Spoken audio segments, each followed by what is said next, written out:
Welcome to the channel. We have another villainous character. We have four or five more left in this group before we get to the second half of the villains. That being said, let's get to the video. This villain right here is based on a Minotaur mixed with a Cyclops. With a matador with some type of matador cape on his side and a dragon fist. But his main concept is matador meets minotaur meets Cyclops right here. Then his second iteration kind of deviates from that. Takes away the matador part because I didn't think it makes sense. Instead, I gave him like a side wing, but I don't know why. I was young, so I'm pretty sure I don't know why I put his wing on his shoulder. But yeah, I put his wing on his shoulder, and now he's more like an imp character, but he still has the. But instead of the Minotaur aspect, I gave him the axolotl instead. Since he has like put the fire on his horn, supposed to give him those little axolotl frills on his head. He's meant to be like a fire user that can swim in water, something like that. And the tail is that he's supposed to be some type of imp. And as you can see, I still kept the Cyclops look with the one eye and a big bandana, more present than ever. The final look, though. Wait, let me do something.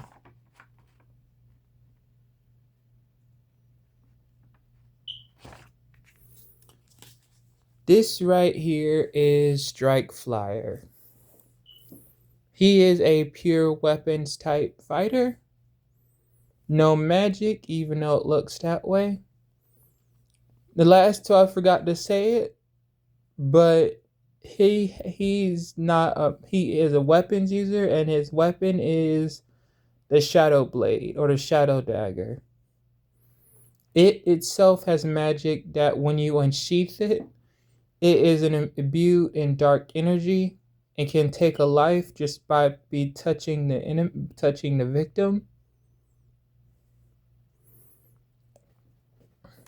He has a very close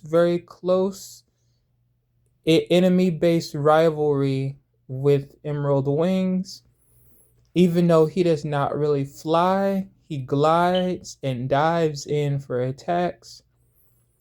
He does have the ability to manipulate gravity a bit, but just enough to where he can stay off the ground even if he's about to land. Kind of like a sugar glider or like a jumping squirrel. And he has his dragon arm as more of a fire breathing launcher installed onto his arm. I kept the bandana look, but made it more of a mask. And I kept the imp tail, but I made it more beast-like as well. And the only thing about him is that he's a hitman for hire type character. He'll do anything for the right amount. And he's also a part-time loan shark because he used that money, which is why he asked so much pay, is because he's also a part-time loan shark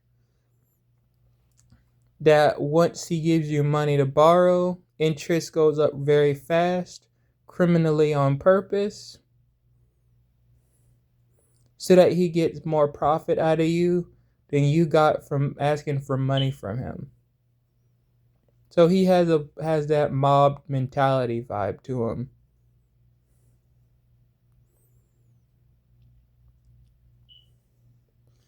And I think the only thing that really carried over from the other two designs was the Cyclops aspect and a dragon arm.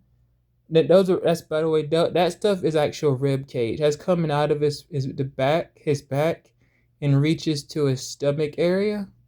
That's actually a rib cage coming out of his body, right there.